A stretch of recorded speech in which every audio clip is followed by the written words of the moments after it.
Hey there guys! It's been a while. Samahan niyo ulit ako para sa ating long weekend vacation with friends sa El Salvador at Lagindingan. Tara! Enjoy muna tayo! Subscribe to my channel.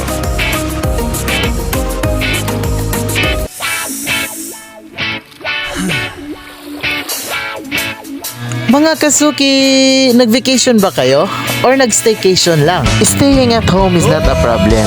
Dahil dito, isasama ko kayo para hindi kayo maboard dito sa galaan natin. Dahil mahal ko kayo, hindi ako papayag na ako lang. Isasama ko kayo sa kasiyahan natin. Hindi nga pala ako masyadong nakapag-take ng mga videos kasi nga nag-babysitter ako instead na vacation eh. But it's not the hindrance kasi nga patuloy pa rin ang ating saya. Noong Wednesday night ay dito nga pala kami sa El Salvador sa Tuburan Spring Resort. Ang entrance fee dito ay mura lang, 35 pesos. Night rate yan. Pwede nyo nang ma-enjoy buong gabi.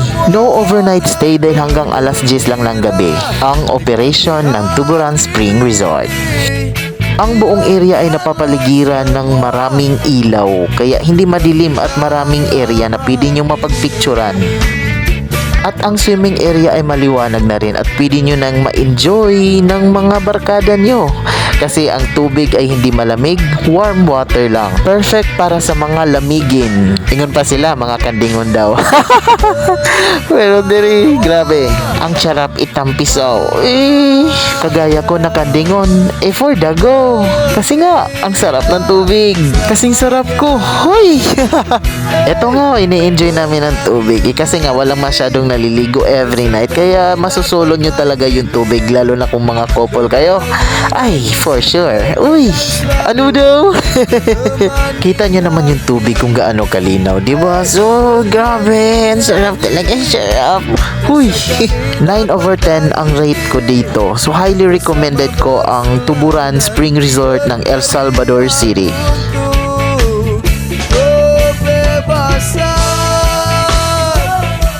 So dito kami nagstay sa PhilFresh relocation site ng El Salvador. So thanks sa Buktut family for letting us to stay here. So shoutout sa inyo sa Buktut family. Thank you so much. Because we spent and enjoyed the whole night with friends. Kami lang kasi dito kasi hindi pa to tapos. Hindi pa nila natapos ang pagpapagawa ng bahay nila dito.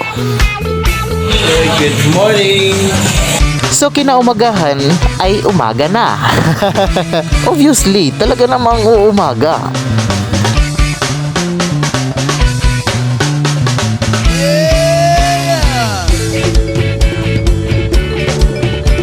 One day independent challenge. So independent challenge to. So kami na ang nagpe-prepare ng pang-umagahan, pang-almusal. Ha? Basta ang among kaunod karong buntaga. Yung simple preparation lang, yung literal na inuulam natin every morning, 'di ba? Katulad ng bulad, itlog, tsaka talong. Piniritong talong. So pinalanginan muna natin ang mga nakahandang pagkain galing sa Poong May Kapal. Syempre naman bago umpisahan ang mukbangan.